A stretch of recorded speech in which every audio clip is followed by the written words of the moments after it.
Hello, welcome to the another episode of Classroom. So today this is the last session of Introduction to Python. In this part we are dealing expressions and statements, input output function and comments. Let's move to the classes. First one is expression and statement. Let's consider this example. We have seen the same example in the previous class, right? Here there are some values, they are known as operands and the operator. This is our computational function is known as an operator. So the combination of our values, variables and operator is known as an expression. Let's consider two examples. This is 10 plus 5 is equal to 15, 9 plus 4 plus 2 is equal to 15. Both are two different expressions but having the same values, right? Both are two different expressions having same value. See another example.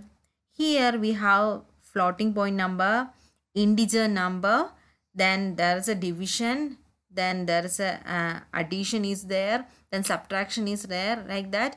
It's a combination of several type of operators and also different values.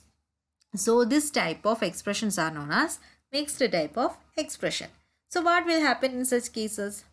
What will happen is the Python will promote the result of lower data type to higher data type, and this is known as implicit typecasting. We have already seen that there are two types of typecasting, implicit and explicit.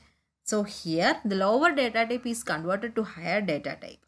That means lower one is an integer and higher one is a floating point. So the answer is 4.25. You can do this one on the interactive mode of our Python. So you got the answer as 4.25. That means all the values of integers are converted to floating point. Clear? Let's consider another example. 9 plus 4 plus 2. So how does the Python decide the order of its operation? So the order of the operation is decided using a precedence of the operator. What is a precedence? The precedence means higher precedent operator is worked on before the lower precedence operator.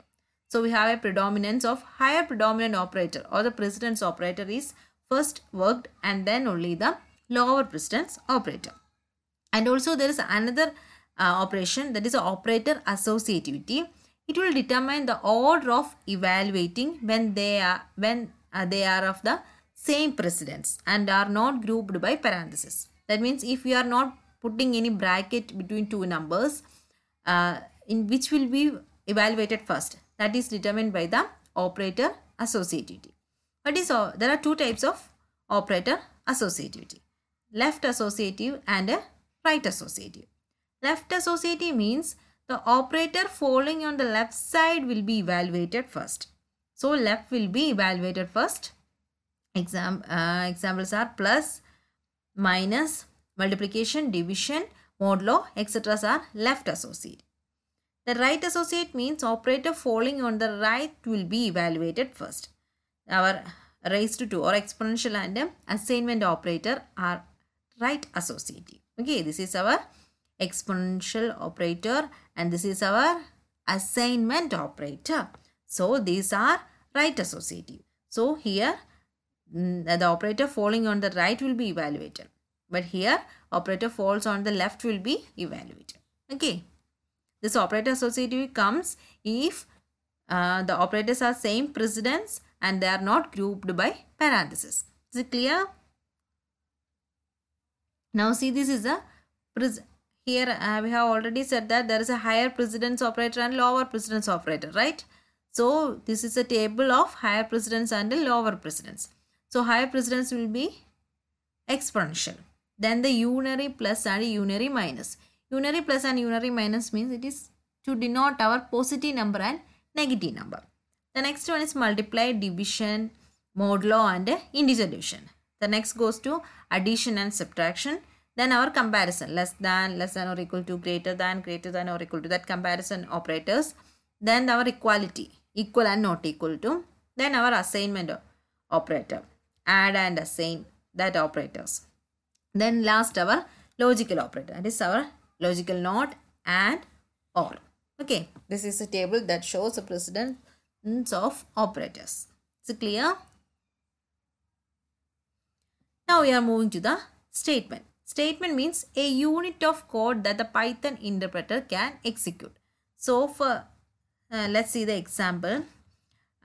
Here I am assigning x as 5 and area is equal to, area assigns x star x exponential 2. That is x exponential 2 is assigned to area. So this is an assignment statement. Okay. This one is a printing statement. If you are using, I am using input, then this is a input statement. So each a unit of code is a statement. This particular unit is executed itself. So this is a unit of code and this is known as the statement. This is an assignment statement. This area is assigned a value of x raised to 2. This is a printing statement. That means we are printing something. Okay. This is a statement. Now let's look on. There are group of statements or compound statement. They are known as a nested block. See in this example, if I less than 0, we are printing something, else we are printing another something. Okay. Is it clear? Here, if I is less than 0, we are printing I is negative, else we are printing I is non-negative. See, the if and else are in the same line, whereas to print are in the same line. Okay, so this is a nested block. If, then to this statement, else to this statement. So this is known as a nested block. So the leading white space at the beginning of a logical line is used to determine the indentation level of the line. So if there is a white space here, then this having a particular indentation level and this having the same indentation level. Here it having, there is no space in between in the beginning of these two statements. So these both are having same indentation level. Just like that, this if and else having same indentation level and this to print having same indentation level. Okay. Now let's consider the 6 points while writing a statement. Write one Python statement per line. Although it is possible to write 2 statements in a line, if you need to write 2 statements, you have to separate by a semicolon. Okay. Now a command is start with a hash symbol. Hash is quoted on the outside of the string. Then this portion will not be considered by the interpreter. It will be that line will be stay as like that. It will not be considered by the interpreter. If we are using a long statement and we need to combine multiple physical line, we are using this slash symbol at the end of a physical line to join with the next physical line. That means we need to join 2 statements. We are using this slash line. If you are using this an expression with a parenthesis, square bracket or curly bracket, there is no need of using this one. So when we are entering statement in an interactive mode, an extra blank line is treated as the end of that intended block. If we are writing something and we are using an extra blank line, then that means the end of the intended block. Now indentation is used to represent the embedded statement in a compound or grouped statement. So that we have already seen that indentation is used to represent the embedded statement which comes under the same indentation level. Mainly the indentation is done using a space. Usually we are using 4 spaces. Typing 4 times the spacebar key we get, or we are putting a tab. Now white space at the beginning of a line is a part of indentation. Elsewhere it is not significant. If we need to do a indentation, we are putting a white space on the beginning. If it is not there, it is not considered as an indentation. Okay. Next one is input and output function. So a programmer need to interact with the end user using this input and output facilities. Input means a user have to enter the data using a input device. There are 2 types of input function, raw input and input. So in the latest version only input function is available. This is not available in the Python latest version. So the syntax of using raw input is raw input prompt. this prompt will be displayed on the monitor, and this will be an optional part. So whatever be in the prompt will be displayed on the monitor, and we need to enter using the keyboard. Let's consider an example. X is equal to raw input, enter your name. This will be displayed on the monitor, and we will enter this the value using a keyboard. Say another example, y is equal to int raw input, enter your roll number. So here this will be considered as a string. This instead of int, the raw input enter your roll number is considered as a string, and using this int it can be converted into an integer. Next is input. Input on the bracket prompt. This one is optional. Let's see some example. X is equal to input, enter your name. After entering, we get this one as a message on message. Enter your name. We will type our name using a keyboard ABC. Then after that I am putting X and enter. This will be like a string, right? Similarly, y is equal to input, enter your roll number. I am entering the roll number. This message will appear, and I will enter roll number 5. Then y, this will appear. This is also considered as a string. If I am using int, see the difference, just as 5. This is a string, and this is a integer. Okay, this is a difference between these two statements. Next is the output statement. That is a print statement. Syntax is print on the bracket expression or constant or variable.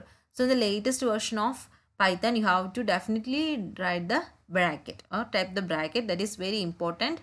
Let's see some example. Print hello, just print the hello. Then print 5.5, you get 5.5. Then print 4 plus 6, the value will be printed. So here also the value will be printed. See here, I am separating using comma and plus. What happened is this will be I and am will be separated using comma. So they will print as I am. Then this will be this two will be combined, and we get the answer as I am class 11 student. Okay. See here in this example, print I am comma 16 comma years old. So we can combine two or more strings together using strings or whatever be using the comma. Okay.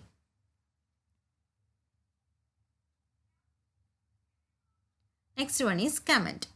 As the code become bigger, it is better to add some notes to the code.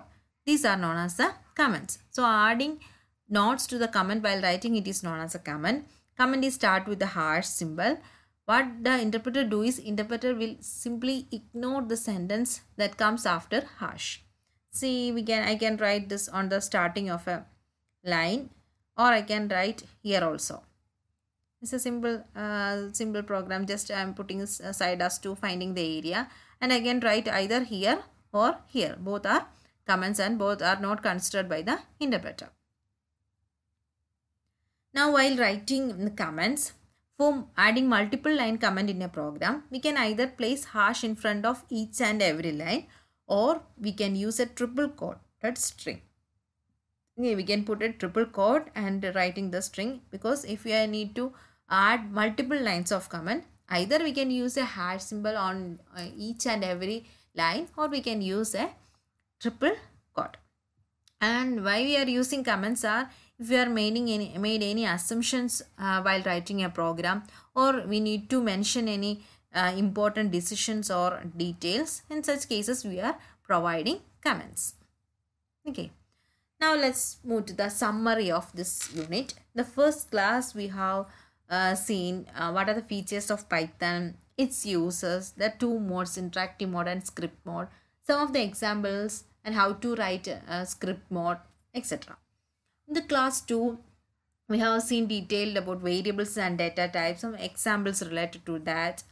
In the class 3, we see keywords, operators, and examples. In today's class, we see expressions and statement, input and output, comments. If you have any doubt, please go through the each and every videos I have uploaded. Please study well, because it's very simple to study Python. If you are very easy. So please, if you skip any of the classes, just go through the videos. All the videos are there in my YouTube. So for more doubts and notes, please mail me to this mail ID, and also please subscribe our channel for more video. And next class we will discuss the exercises on the NCERT textbook. Thank you for watching.